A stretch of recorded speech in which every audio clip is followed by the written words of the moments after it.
I'm Emma McGibbon. I'm a clinical psychologist in the BBS clinic at Great Ormond Street Hospital. Elizabeth. So I hope you can see my screen now. Yes? Sarah, can you see? Yes, okay. Yeah. So I'm going to be talking a little bit for about 10 or 15 minutes about anxiety and some ideas around managing anxiety during this time. But I wanted to start with a couple of key messages, which the first of which is it's okay to not be okay. As the coronavirus spreads, really more and more people are becoming anxious about what it might mean for themselves and for their loved ones. And it's completely understandable and very normal to feel anxious at this time. You're really not alone. We are all feeling that way. But it's also important to remember that we will get through this. And even though there's a lot that's out of our control at the moment, there's a lot that we can do to help ourselves and the people we care for. So it's important to really focus our minds and our activities on those things at the moment. So although we don't know how long it will last at the moment, we know it won't go on forever. A lot of what I say today, it won't be new, and it may sound like common sense, and that's because you're already doing a lot to keep yourself and the people you care about well. And you really know yourselves, and you know your family, and you have experiences and ideas about what will work and what won't. So use your own instincts and your knowledge from your own situation. And if you're not sure, ask somebody that you can trust. I also just want to say that if you have a mental health need that's feeling more difficult to manage, or the anxiety or any other feelings are becoming overwhelming, then do contact your GP or your local mental health service for some direct advice. And always in an emergency, you should still contact your local A&E department. So people from the BBS community, you've got lots of experiences that you can draw on from this situation. You've faced many challenges that you've overcome. You've managed your worry and your uncertainty about your health or health of somebody that you're caring for. And you've got experience really of adapting your routines and your activities to accommodate any barriers that you've faced. You understand that when you have difficulties, sometimes these are temporary, they will pass. And recovering from situations and learning from your experience is something that you know as well. So you've already got a lot of resources you can use.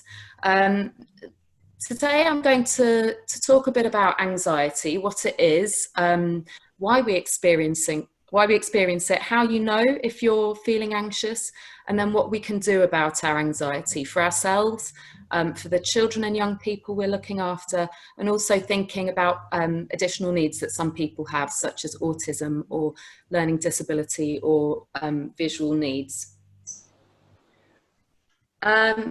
So just thinking about anxiety, we have it because it's adaptive and it's helped us to survive. If you think about our ancestors, it's really helpful to focus on risk.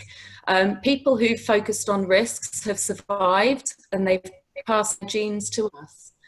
So our brains are really designed to focus more on problems than on good things, because good things are all very well, but bad things have much more of an impact on whether we survive or not. So in that sense, it's quite useful. It helps us to focus on problems that we need to fix.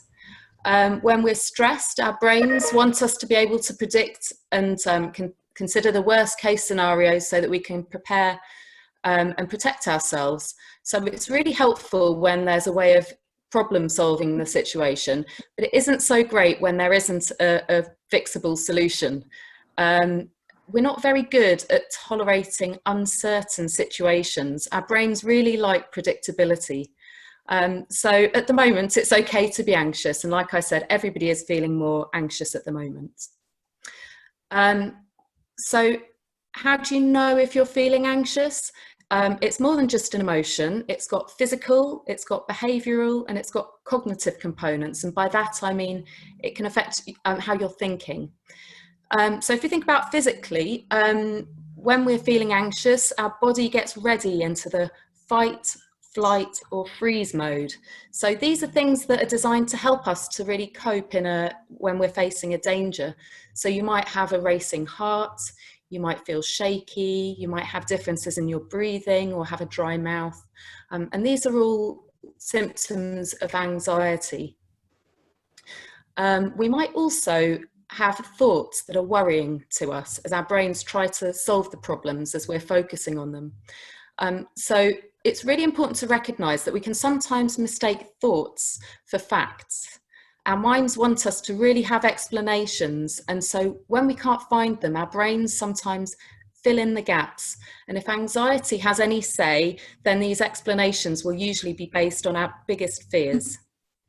So it's really good to question whether our thoughts are in fact true.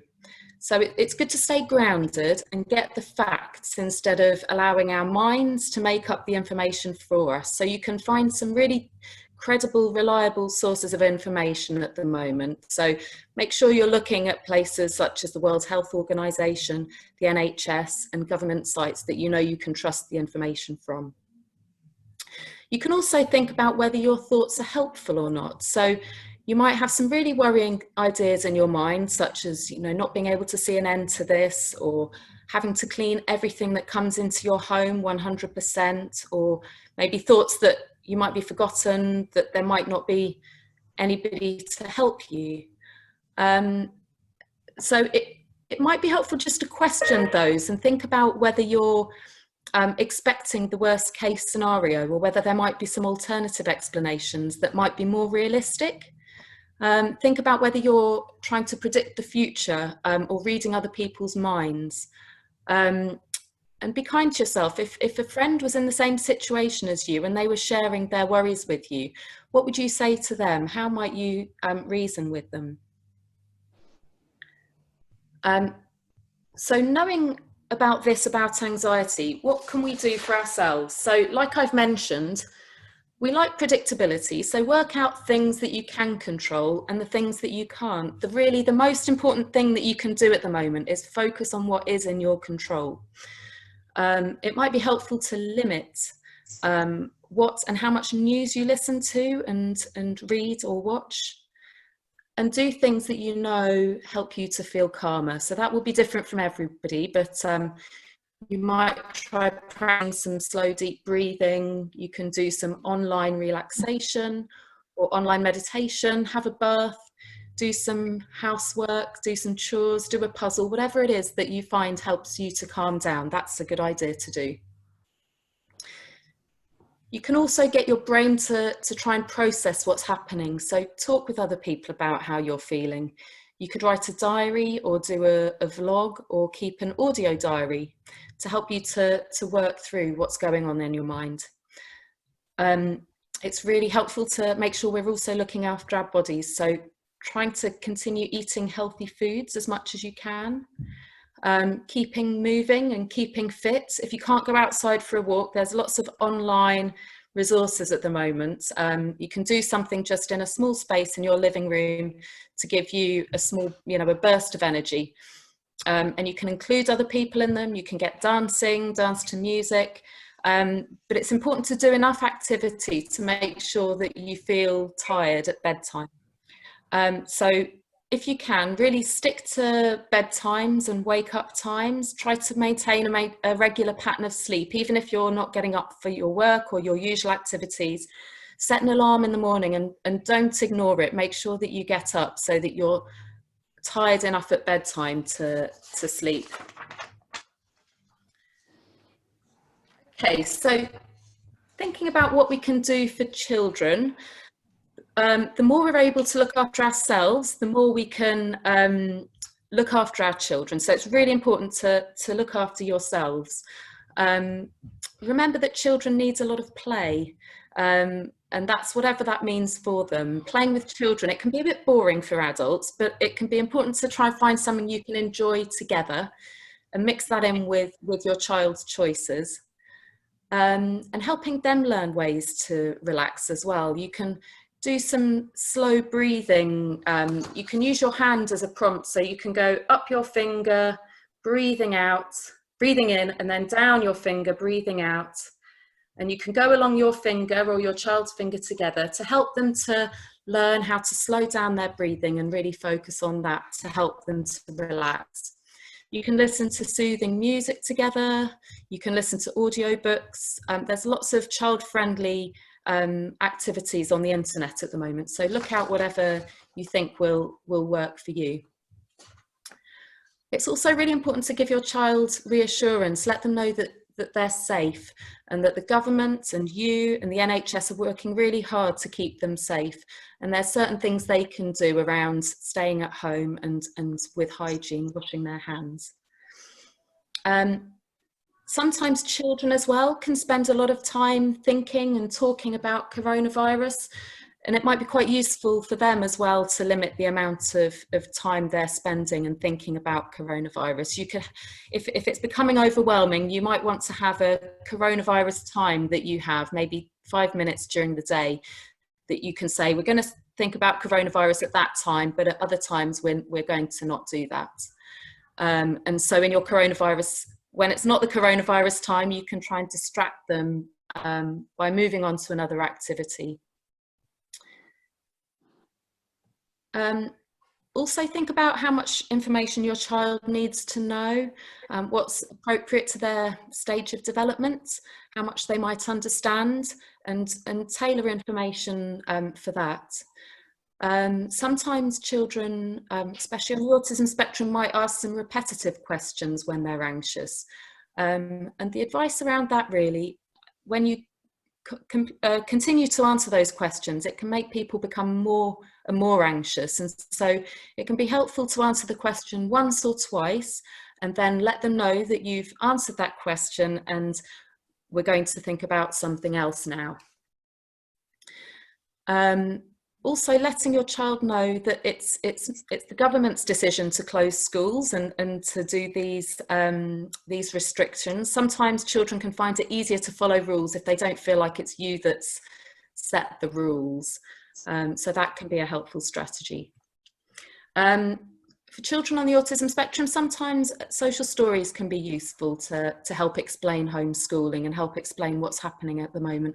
And the National Autistic Society have put together some information with different storyboards that can help explain what's happening at the moment. Really important is thinking about routines and structure. Like I said, we do much better when we have predictability.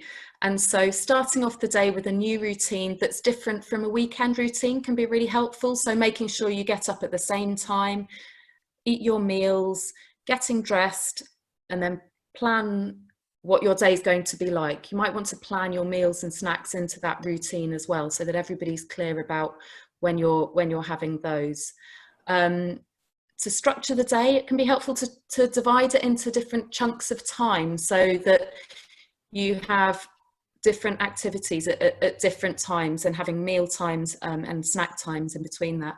Sometimes making a timetable can be useful. You might record that on an audio device, or you might use objects to help your child to know what's going to be coming next. And you can use other sound cues, so you can sing songs or play different music to indicate different times of the day and to mark different phases of the day.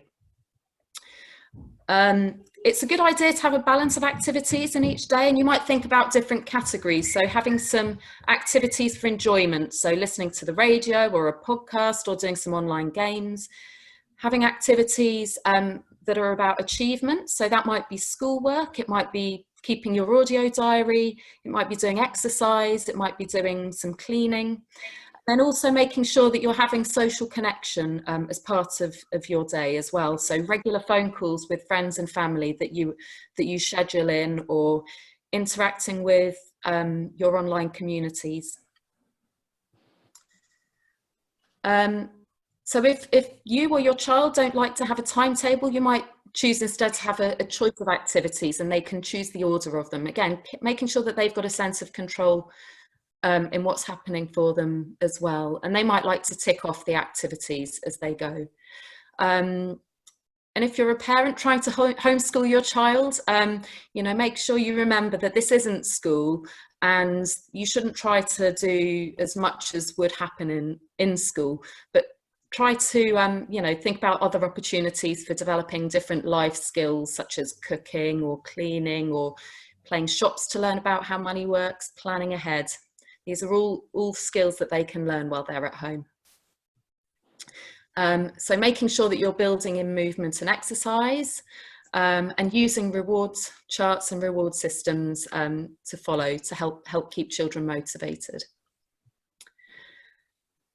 So finally, just recognise really what you're already doing to help yourselves and keep yourselves well during this coronavirus. And if you think you'd like to change something, just pick one thing at a time. Don't try to do too much. Tell somebody about that one thing is that you want to change. And if you need some help to keep it up or to try it, then ask them for help with it. Look after yourselves and remember that we will all get through this. And I've put together a few resources that you might want to have a look at. I'm sure there are many more that we can pull together, but these are a few. There's some befriending and mentoring. There's some information from different charities. There are activities online, lots of them. Singing Hands might be one that you're interested in, and there's lots of storybooks on Audible that you might want to look at as well.